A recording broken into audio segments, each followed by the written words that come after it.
Friday the 13th, the game, is a multiplayer asymmetrical horror game developed by Gun Media and Ilphonic. One player assumes the role as the big man himself, Jason Voorhees, while 8 other players assume the roles of counselors and try to escape, mostly intact. And this would be done in a variety of ways. Counselors could escape by calling the police and escaping that way, by escaping through way of car or boat, which was placed at different spots on the map, or they could wait the full 20-minute timer that would start at the beginning of every map. And of course, the most difficult way, you could also kill Jason, which could only really be done if you had a coordinated team, and in some cases was very difficult to pull off. So it was typically not the most ideal way of surviving the game. And right off the bat, it's clear that the game drew heavy inspiration for its gameplay style from that of Dead by Daylight, but don't be mistaken. While the gameplay loop may look similar, Friday the 13th has way more to offer players who are willing to put up with its less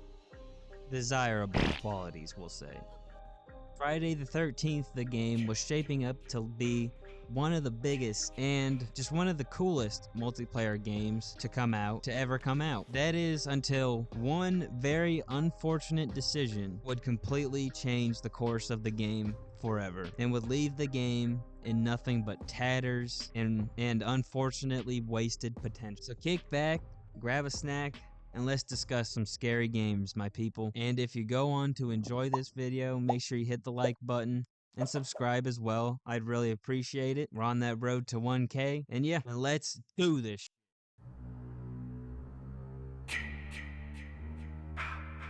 Ever since its release back in 1980, Friday the 13th has been a staple of the horror genre. And ever since its release, video game companies have tried to create a video game inspired by the Friday the 13th franchise. However, whether due to hardware limitations or lack of a creative idea, none would really break into the mainstream and sell very well.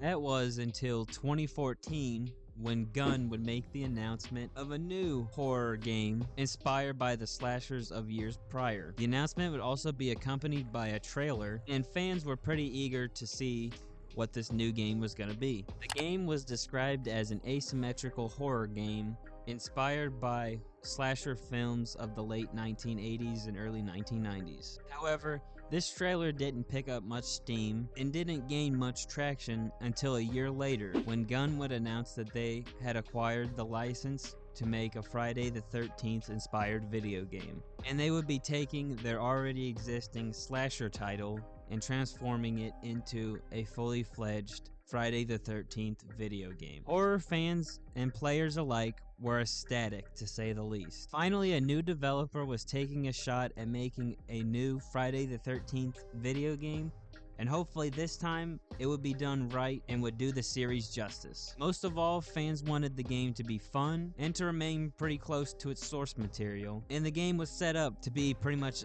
a guaranteed success as long as it followed those simple rules. Yo, what's going on, everybody? I hope you all are enjoying the video so far. I just wanted to take the time to say thank you all for watching the video so far. I hope that you have enjoyed what you've seen to this point, and I hope you enjoy what you will be seeing going forward. If you do, go ahead and drop a like, drop a subscription. It'd be much appreciated. And if you enjoy the videos so far, go ahead and ring the bell also, so that way you get notified whenever I upload. I greatly appreciate it, guys. Hope you're having a dope-ass day. And yeah, let's get right back to it. Obtaining the Friday the 13th license was a blessing and a curse for Gun Media. On one hand, it brought some much-needed attention to their game, some attention that they might not have gotten otherwise. However, on the other hand, it would be this very license that would kill its own game before it really even had a chance to blossom into what it could really be. But before we get to the end, we have to start way at the beginning, all the way back at the launch for the game. After being rebranded to Friday the 13th, the game, it would finally release on May 25th, 2017 as a digital-only purchase, and would later be released as a physical purchase on October 13th of that same year for the Xbox One and PlayStation 4. Now, they did have an entire Kickstarter campaign surrounding the game in order to fund it, which is interesting in itself. that it made it this far just on a Kickstarter campaign, it's obvious that the game's branding is what really brought attention to the game and what really got fans excited for its release. They had specific rewards for people who donated a certain amount of money, one of the cooler ones being a Savini Jason skin that was designed by one of the original costume designers for the films. And the Nintendo Switch version of the game would release 2 years later in August of 2019. Unfortunately, the game was not very highly acclaimed by critics, and the user score did not paint a very much better picture. The Switch version, on the other hand, was received a bit more positively by both critics and fans alike. Regardless of the poor scores at launch, the game still found itself with a very strong community, and a dedicated one at that, and I had the pleasure of being a part of said community. Moving forward, the game would receive numerous large updates that would come in the form of new counselors, new Jasons, alongside with new kills for Jason, as well as new maps, and just even some simple cosmetic items for people who want a different kind of experience, if you know what I'm saying. Yeah, you know what I'm saying, you know what I'm saying, you know what I'm saying. Frequent updates and a very strong community at its side, Friday the 13th was shaping up to be even potentially bigger than the biggest asymmetrical horror game at the time, Dead by Daylight. And you'd even see videos comparing the two start to appear online. But just when things were starting to look up for Gun Media and Friday the 13th, something would completely change the trajectory of the game completely.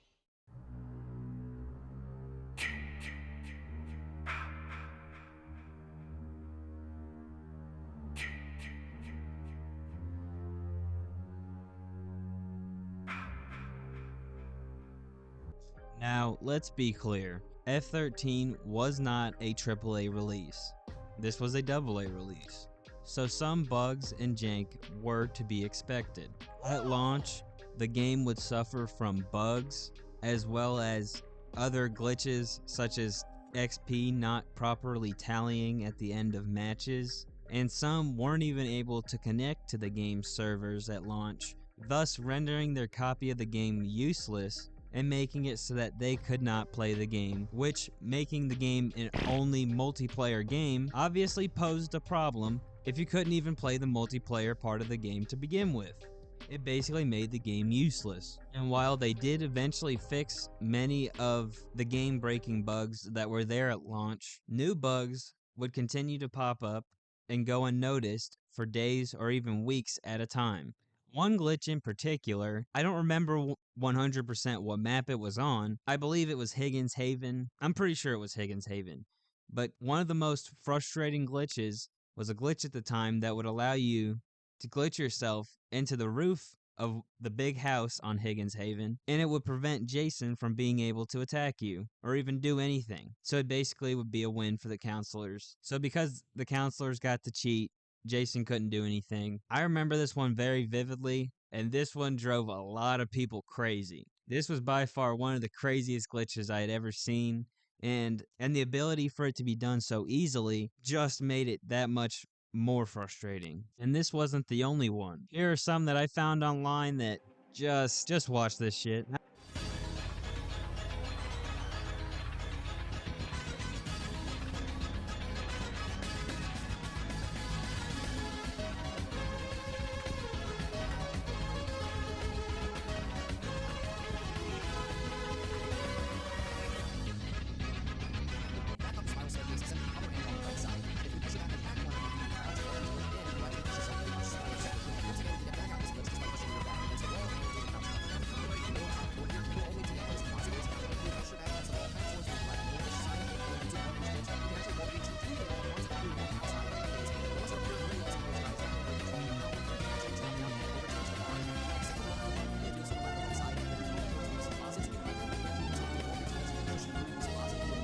I really want to iterate that I never thought that Friday the 13th was a bad game. Actually, I enjoyed it quite thoroughly. I played the game almost every day. I played it all the time. It was one of my most played games. If I could see how long I've played every game for, I'm almost guarantee you that it would rank among the top of my most played multiplayer games, at least for sure. So I was a fan of the game. I wanted the game to succeed. I wanted them to bring new content, to be able to make the game as good as possible, and for the Friday the 13th franchise to finally get a video game that perfectly encapsulated what it felt like, or what it would have probably felt like, to be fucking chased around Camp Crystal Lake by Jason fucking Voorhees, goddammit. And that's why it hurt me so much when what would happen next would happen. Because the biggest update for the game wouldn't be a new Jason, it wouldn't be a new counselor, hell, it wouldn't even be a new map. The biggest update for the game would be a lawsuit.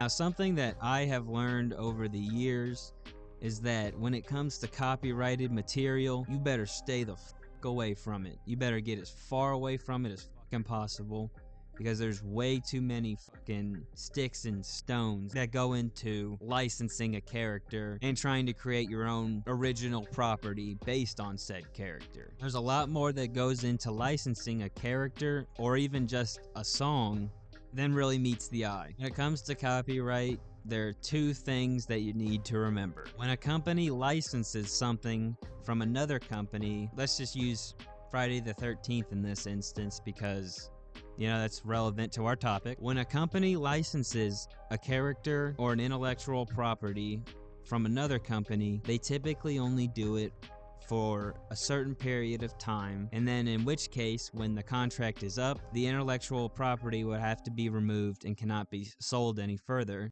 unless the license for said copyrighted material is renewed. And the most recent example of something like this would be Microsoft and Xbox and their Forza games. Since those games use the licenses from manufacturers of cars in the real world, they usually have to pay for a license to use those brands in the game, and if they don't renew it, then they end up pulling the game from the store, which is what has been happening here recently.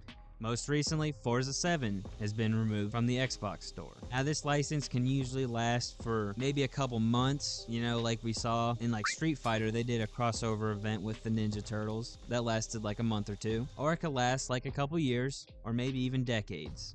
You know, it really just depends on what's going on, and if what they are licensing the character for continues to make them money. The license will eventually expire, and then the company will have to make changes to that product to either remove the license or just take it down completely. Or of course, they can continue to pay for the license, which is usually not what happens. The second thing to remember is that you have to ensure that your license covers all aspects of that IP. You know, a company might have access to a character, but might not have access to the location of said character, or may only have one character from a series and not any of the other ones. Which brings in further questions of game preservation, and that's a whole nother topic for another day. We don't even have to get into that. Friday the 13th shows us that you can have all the potential in the world, but it can all be for naught if you don't have the proper licensing and you don't take the proper precautions necessary beforehand. Bringing the conversation back to Friday the 13th, the game, I say all of this as a catalyst for what is about to happen next. In 2018, Gun Media was forced to cease making updates with new content for Friday the 13th, the game. They were forced to do this due to an ongoing lawsuit between series writer Victor Miller and series director Sean S. Cunningham. Victor Miller wrote the original screenplay for Friday the 13th, Part 1, and he was suing the director Sean S. Cunningham over rights for the character Jason Voorhees and Pamela Voorhees. To my understanding, Victor Miller believed that since he was the original writer, that he should have rights to the character Jason Voorhees and every subsequent film that the character would appear in from that point onward. The unfortunate news that they could no longer make new content would come from Gun Media on June 11th, 2018, only a year after the game had originally launched, and fans were devastated. I especially was devastated because this was right before they were gonna release Uber Jason or Jason X, whatever you would like to call it. It was right before they were gonna release him, and then this whole thing went down, and there was just no more new content. And they were also gonna come out with a new single player mode, or like some kind of challenge mode, and a mode where you could play as Pamela, which is where I think Gun might have overstepped their bounds in trying to introduce Pamela to the game and really brought them to the forefront, and I think that's probably a big part of why they had to stop making new content. But they were about to release some great fucking content. I was so excited at the time. It was like only a couple months away, maybe a month or maybe a couple months away, and then we got that announcement. Shout out Slash and Cast, they brought the news to us, and I couldn't believe it. This caused the game to never be able to receive new content ever again because, as the creative director Wes Kellner put it, development on games can't just pause indefinitely and then pick back up again. It just doesn't work that way, especially when you don't know when that future date will occur. We can't keep building content that may never see the light of day. That's bad business. And unfortunately, he's right. You can't keep making a product that you're not allowed to release, hoping that you'll be able to release it, and then you may never even be able to release it. It's far better just to keep working or keep fixing the game that you already have made. And this was disappointingly true. Therefore, from that point onward, updates would consist of server updates and bug fixes, as well as smaller patches to fix any other issues with the game. On September 25th, it would be announced that another team would be taking over development on bug fixes and that sort of thing. On July 6th, 2023, we would see our final update for the game that would push players up to level 150, give them access to 30 legendary perks, unlock all kills for Jason, as well as unlock any locked Jasons that players may still have. Along with this update would come the announcement that on December 31st, 2023, the game would be delisted from PlayStation, Xbox, Steam, Nintendo Switch, and any other places where it might be sold physically and digitally. The license had run out, and this was it for the game. We had had a good run, and we all knew this day was coming, but it sure as hell showed up way faster than any of us thought it would.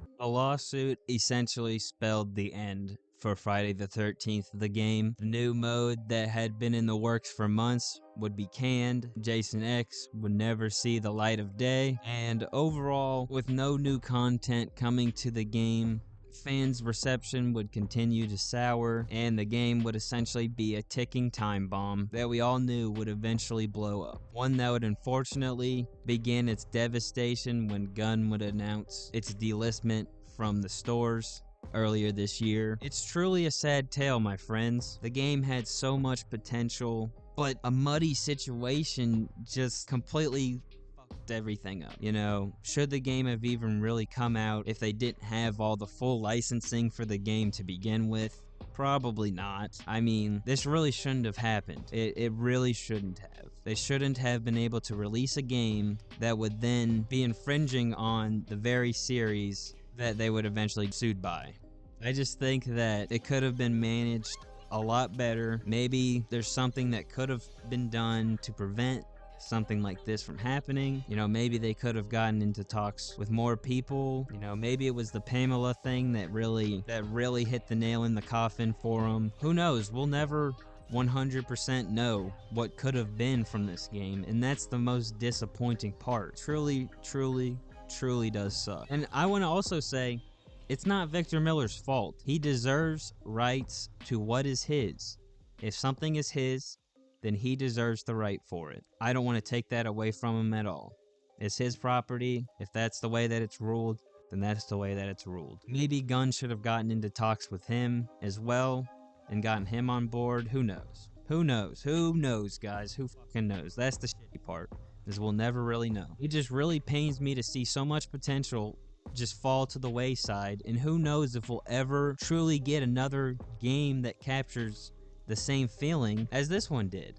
Like, it really did a good job. Like, you'd be ready to shit your pants jumping through a window. Jason's hot on your heels. You're trying to find a med spray. You're trying to find a flare gun or something to stun him so you can get away for a little bit longer, and the screen would go black and you couldn't see anything. It was just so good. I had nothing but praises for it, other than, of course, it was janky. You know, there was problems, but it almost added to the charm of the game, and they were willing to fix whatever bugs they needed to fix to make the game as good as they could get it. I think, you know, there was plenty of things that probably soured it for many people. You know, there was probably plenty of moments that drove me nuts and caused me to rage quit. You know how that shit goes.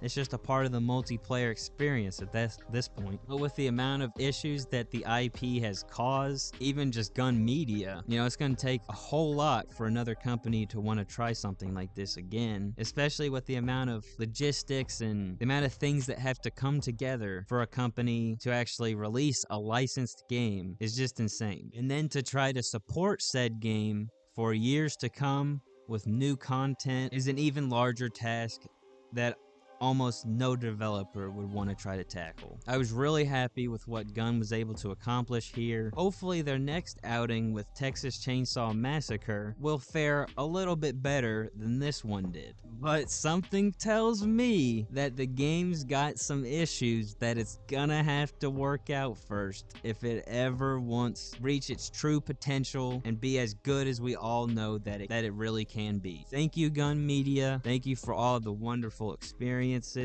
Thank you, Friday the 13th, the game. Thank you, Ilphonic. And, you know, thank you to everybody that made this game happen. And thank you to the community for making the game really what it was. It was amazing to be a part of it. It might have been toxic at times. You know, there might have been some less desirable moments, but we all stuck it through. We all made it here together. We all are ready to see what they're gonna do next. Anyways, guys, that's the story. Pretty crazy, right? If you enjoyed the video, which if you made it this far, I'm assuming that you must have found some enjoyment out of it, then go ahead and drop a subscription.